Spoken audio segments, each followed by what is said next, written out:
Every week, I talk to a version of the same man. He's mid-30s to mid-40s, runs a company or team or has a crazy job, trains when he can, eats decent, and drinks socially. He's not sick, he's just tired all the time. And no amount of caffeine or cold plunges are fixing it. His labs, normal. His doctor says he's getting older, but he's not old, he's burned out. And no, the answer isn't just jumping straight into TRT. The answer is getting your body to remember how to recover again. So here's how I'd fix that. The first 30 days of rebuilding a high-performing man's physiology from the inside out. Step 1 is diagnose the damage. Before I touch a training plan or diet, I always look under the hood. Burnout always leaves fingerprints in 3 systems: nervous, hormonal, and metabolic. So for the nervous system, we'll see low HRV, resting heart rate going up, poor deep sleep, the engine's revving when it should be idling. In the hormonal aspect, cortisol rhythm is flattening, testosterone is borderline, DHEA is low. Your stress response and recovery response are just out of sync. For the metabolic factor, fasting glucose is over 95, A1C is creeping up, triglycerides are high. You're burning glucose like a panic response, not like fuel. And it's not that you're broken. You've just been running red line for a little too long without a pit stop. And here's the hard truth. You can't supplement your way out of systemic fatigue. You have to recalibrate the inputs, sleep, food, stress, movement in the right order. Step 2 is to control the clock. The fix isn't going to be diet or workouts. It's more timing.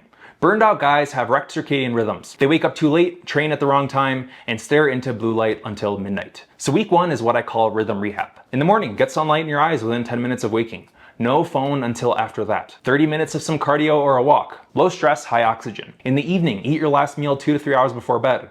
No work or email after 8 or 9 p.m. Magnesium, dim lights, quiet the system. Do that for 7 days and your cortisol rhythm starts rebalancing on its own. You'll fall asleep faster, wake up easier, and stop feeling like you were hit by a bus every single morning. Most guys fail not because they're lazy, but because they live permanently off the clock. Step 3 is to rebuild fuel efficiency.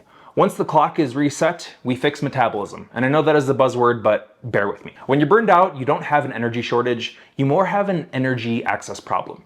Your mitochondria, your cellular engines, the powerhouse of the cell, are clogged with stress byproducts. We fix that through some metabolic restoration. Protein should be at least 1 gram per pound of goal body weight. Carbs should be around training, not at night in front of Netflix. Your fat intake should be moderate. Too much is going to kill insulin sensitivity, too low is not going to allow you to produce enough testosterone. The simple stuff, hydration, 3 to 4 liters of water, electrolytes daily. And no, fasting isn't your friend right now. Fasting is going to be another stressor for this specific person. You're not trying to prove mental toughness, you're trying to rebuild balance. I had a client who insisted on skipping breakfast for focus. And I agree, I like this. His morning cortisol was through the roof though. We added some eggs, some oatmeal, and salt. His energy normalized in a week. Sometimes discipline is just stress with better branding. Step 4 is to train to recharge. When you're burned out, training harder just digs a deeper hole. The goal in month 1 isn't to stimulate adaptation. It's to restore your capacity. And here's what I usually tell people. 2 to 3 resistance sessions a week. Big compound lifts, moderate intensity, long rest, 2 to 3 zone 2 cardio sessions a week. Heart rate should be around 120 to 140. 0 to 1 hit sessions. Only if sleep and recovery are perfect. Training is literally medicine. Too much and it becomes poison. I worked with a guy, investment banker, trained 6 days a week plus Orange Theory on Sundays. His HRV was in the 20s. We cut it down to 4 total sessions, added some recovery walks during his lunch break, and his HRV doubled in 2 weeks. Less became more. If you're lifting like you're 25 and sleeping like you are in residency, you're not optimizing, you're decaying in slow motion. Step 5, you gotta audit your stimulants. I'm included in this, I am guilty, but a lot of burned out people are professional caffeine administrators. They use it to wake up, then wine or edibles to fall asleep. That is a chemical whiplash. Caffeine has a half-life of about 6 hours. Drink coffee at 2 p.m. and half of it is still in your system at 8 p.m. That delays melatonin and tanks your REM sleep, the phase where testosterone production actually spikes. So the rule is pretty simple. Cut caffeine by noon, replace the ritual, but not the chemistry. Swap the afternoon latte for electrolytes or adaptogens like rhodiola. Your body doesn't need more stimulation, it just needs a little bit more permission to slow down. Number 6, fix your sleep debt. You can't out-train or out-supplement your poor sleep. I track sleep data on hundreds of guys,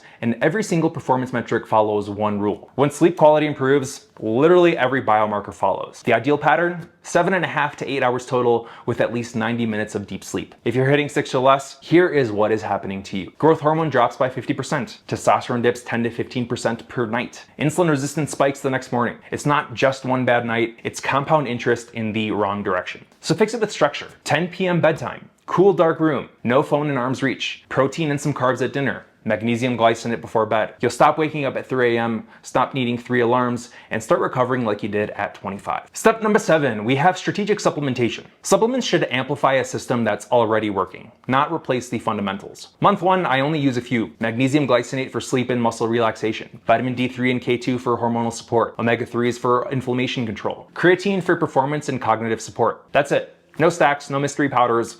Once your sleep, stress, and nutrition are stable, then we can layer in some fun stuff like ashwagandha or berberine. But adding 10 supplements to a broken routine is like installing a new subwoofer in a car with no engine. Step 8, you gotta measure this. By week 3, things are gonna start changing. Energy is gonna stabilize, cravings will drop, mood steadies. You start waking up before your alarm. And that's not just placebo. I usually track around 5 data points in these people: HRV, resting heart rate, sleep quality, weight trends, and morning energy on a scale of 1 to 10. If 3 out of 5 improve, we are rebuilding. If they don't, we look deeper into hormones and micronutrients. Burnout recovery is measurable. If you're not tracking, you are guessing, and guessing is why you got here. So a CFO came to me around 6 months ago, early 40s, very type A, on his 3rd pre-workout of the day. He said, "I'm not depressed, but I don't feel like myself." Total testosterone was in the 500s, free was 10, cortisol was high normal all day, glucose 101, vitamin D 28. Classic burnout labs. We followed this exact 30-day reset. He didn't take TRT, he didn't quit his job, didn't move to a beach in Bali. He just restructured his day. After 30 days, HRV was up 60%, total T in the 700s, free T doubled, morning energy from a 5 to a 9. This is just a reminder that you don't need more testosterone. You just need a little bit more recovery bandwidth. Step 9, reintroduce some controlled stress. By week 4, recovery systems are back online. Now we introduce small doses of controlled stress to build resilience. That's where you add back some short hit sessions, some cold exposure, caffeine sparingly if you earn it. These micro stresses are going to rebuild some tolerance. Think of this kind of like progressive overload for your nervous system. You can't live entirely in comfort, but you also can't live in chaos. Balance isn't going to be soft, it's going to be a lot more strategic. So here's a summary of the timeline. Week 1, circadian rhythm reset.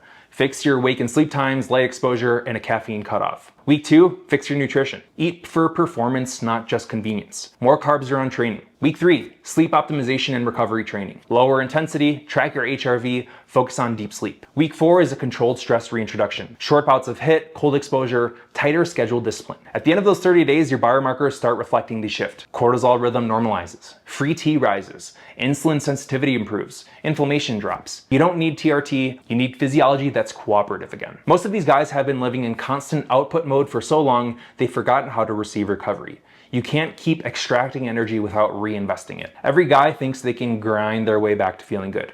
But burnout isn't a mindset issue. You can't buy back vitality with a prescription. You earn it by rebuilding the system that created it. And here's the thing, once those systems are working, TRT becomes more of a choice and not a crutch. It amplifies what's already optimized instead of masking what's broken. If you are feeling like that, sharp mind, tired body, decent habits, but no energy, it's time to stop guessing. Feel free to apply for your Executive Diagnostic using the link below. You'll get a full blood work panel, deep hormonal analysis, and a personalized plan to reverse burnout without relying on a bunch of injections or quick fixes. We'll rebuild your energy, focus, and performance from the inside out. Because real optimization isn't about doing more. It's about doing less